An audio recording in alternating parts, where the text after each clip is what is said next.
Hey, shalom, brothers and sisters. This week, it's a double portion I want to do, Tazria and Metzora. This is dealing with the laws of leprosy.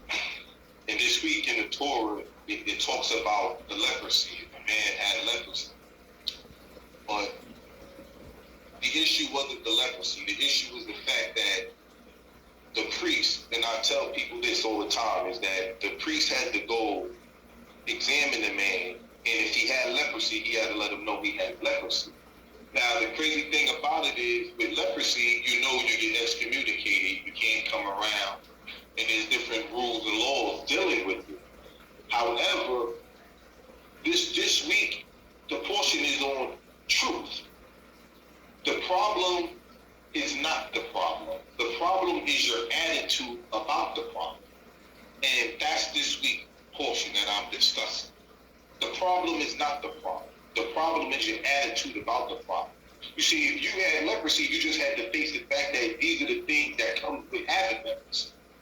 And these are the things that comes with truth. Sometimes truth hurts. And this is the world we live in. The world we live in deals with flattery. Flattery is cheap praise. It's stroking someone's ego. It's telling someone what they think about themselves or want to hear about themselves. That's why I always tell people, don't listen to flattery. Flattery is a form of deception. It's to make you feel good. But truth, that's something you see the movie, what, A Few Good Men, he said you want the truth, but you can't handle the truth. Some people can't handle the truth. Some people can't handle the fact that, you got leprosy. Some people can't handle it. A doctor said, I'm watching this show, and the doctor said one of the hardest part of being a doctor is telling the patient he had that you're going to die in 6 weeks. There's nothing we can do to save you. You're done.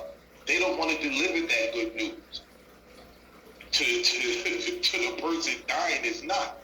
But it could be good news if there's something they can do to save you or help you. But the problem we have in life is that we don't want to be truthful with people because we tend to want to protect them. We tend to not want to hurt them. I've always said this. If there was a day called truth, where every secret you had, however way you felt about a person, you had to tell them there will be World War III tomorrow. And this is the problem because most people lie. They'll fake it till they make it. They're just to get along with a person. They will not tell them the truth. But this week portion of the Torah shows you that the priest had to tell this person the truth, whether they liked it or not. And this is the issue that most of us have. We don't want to be truth speakers because the problems that come with it. Like I said, the problem is not the problem. The problem is your attitude about the problem. And we as people don't want to be truthful with people because we worry more about protecting their feelings more than helping people, more than telling them the truth. I just had a friend of mine, I just told her she's upset with me now. Personally, I don't care. But like I said, the problem is not the men you're picking, the problem is you. The problem is you. And this is the problem that we have in life. We don't want to accept the things that comes with truth. Because with truth, there comes change. And people hate change because it takes them out of their comfort level. But just as the priest had to tell this man, you got leprosy, it wasn't the best thing to tell a person. Sometimes you got to tell people things that's going to hurt their feelings. Later on in the Torah portion, it says that the priest had to examine the person. Because a person can have the appearance of leprosy, but it not be leprosy, which shows you that you got to be careful when you judge people. Because a person can appear to be something, but not be that. And we all know in life, how many times have we all thought we was right about something to only turn out to be wrong? And these are the things. We got to be careful when you're judging people. And I always say this, question your assumptions. Because you think it and believe it, it doesn't mean it's right. You have to question your assumptions. The priest still had to examine the man. Even if a man had certain spots, he had certain things in his skin, the Torah said that the priest still had to examine the man because he might not have it. It can be something else. And this is why I was reading the book with the guys in New York, the Central Park 5. One of the men said, the people in this world who read my story or read my case, the first thing they did was call them rapists. To only come to find out years later that they actually didn't rape the woman. Because people tend to go off their assumptions. People go off what they hear versus what they know. But this Torah portion shows you that once the priest heard someone had leprosy or could have had leprosy, the priest didn't just listen to it. He still had to do his own investigation. But if you're going to invest in something, you should investigate it. But we don't do that. We hear things and run with it without no facts.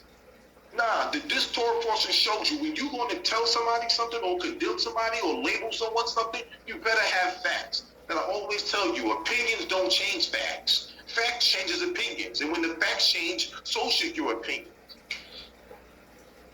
The reason why I tell people things, because a person may have the appearance of something that may not be it. You have to know the difference. And the problem with most people who tend to judge people, they don't know right from wrong. You just going off what you heard. You going off your feelings.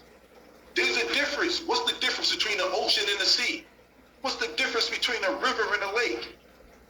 Most people don't know the difference between an alligator, a caiman, and a crocodile. There's differences. I ask most people, what's the difference between the ocean and the sea? Oh, I don't know. But this is the problem with us and people. There's people can have the appearance of something or may look like something and it may not be that. You can't just assume because a woman wears short dress, she's a whore. Do you know the men she slept with? I know a girl, as funny as it may sound, I know a girl who's dressed very, very sluttish, but not a slut. The girl is not a slut. So we got to be careful when we judging people, just looking at things from the outside.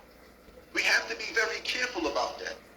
Later on in the Torah, before I end, the Torah says that if there was a house that potentially had leprosy in the walls, wherever the problem is, it says remove it. So if there was a brick that had the leprosy in it, it says remove the brick.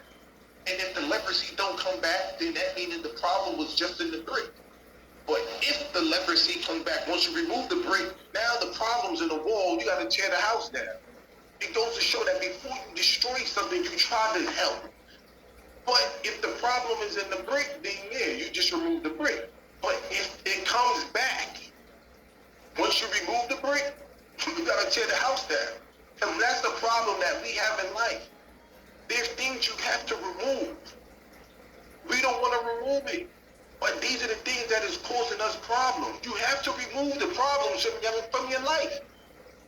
The Torah even says empty the house out because you don't want nothing else to be contaminated. And these are the things you got to remove yourself from people. And I always tell people this. Stop chasing people the most high rant out of your life. We tend to develop the crazy glue relationships. It's broke, so I got something that can fix it. It's broke, well, I got this. Crazy glue only worked but for so long. Until you just got to acknowledge I got to get something new. And I say this especially to you women. Once you remove the man from your life and let's see what happens to your problems. And be willing to live without that man. Be willing to live without the drama. The problem with us is that we tend to want to keep the leprosy in our house, but don't want the house to be destroyed. Once the priest declared that the leprosy is in the walls, the house has to come down. Once you acknowledge there's a problem, it's over. How many times are you going to keep dealing with this man getting locked up? How many times are you going to keep dealing with black eye? When are you going to remove the problem out of your life? When? When are you going to remove?